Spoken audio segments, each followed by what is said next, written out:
Welcome sa Philippine Island Weather Update. Lagi ninyong kasama sa Balitang Panahon ngayon. Ramdam pa rin ang hanging amihan sa Hilaga at gitnang Luzon at bukod nga po sa malamig na panahon na nararanasan ng ating mga kababayan doon, nagdudulot ito ngayon ng maulap na papawirin dito po sa Batanes at posibilidad ng mga pag-ulan. So dahil nga po yan sa northeast monsoon o hanging amihan.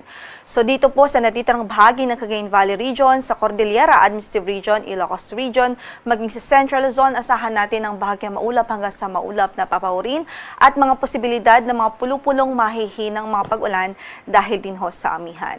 Samantala yung easterlies nakakaapekto naman sa natitirang bahagi ng ating bansa. At ngayon nga po, base sa ating pagtaya, posible pong magdulot ito ng maulap na papawirin na may mga kalat-kalat na pag-ulan at pagkidlat pagkulog dito ho sa Southern Leyte, Caraga Region, Davao Region, maging sa Sorsogon Region at sa mga lalawigan ho ng Basilan, Sulu at ng Tawi-Tawi. Kaya saan man ang lakad natin mga kababayan doon, huwag hong kalimutang magdala ng payong at bukod ho dyan ay mag-ingat sa mga posibilidad ho ng mga pagbaha, especially sa low-lying areas.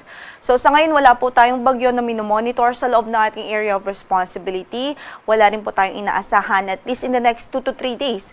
Gayunpaman, patuloy po rin ho tayong mag-antabay sa magiging updates ng PAGASA.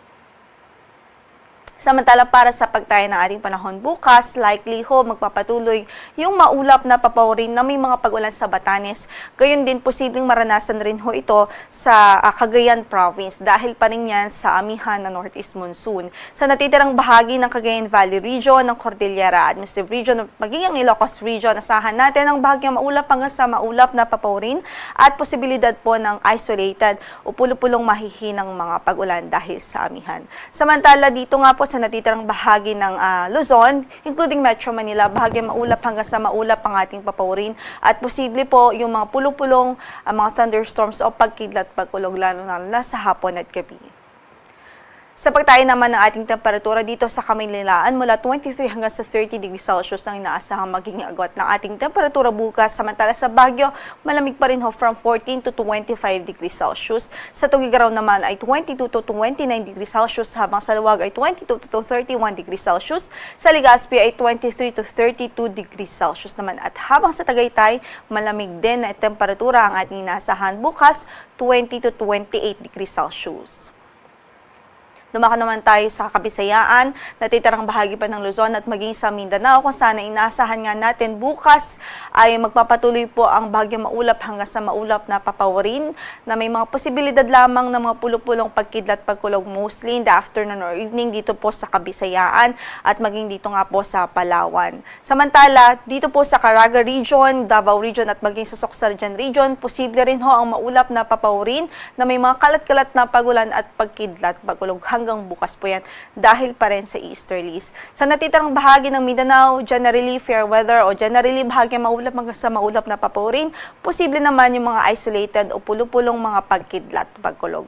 Para naman sa temperatura na ating inaasahan sa Tacloban from 24 to 31 degrees Celsius, sa Cebu ay 25 to 31 degrees Celsius, habang sa Puerto Princesa ay 25 to 32 degrees Celsius. Sa Davao ay 25 to 20 to 31 degrees Celsius, habang sa Cagayan de Oro ay 23 hanggang sa 31 degrees Celsius at sa Zamboanga Peninsula, inaasahan natin ang from 24 to 33 degrees Celsius.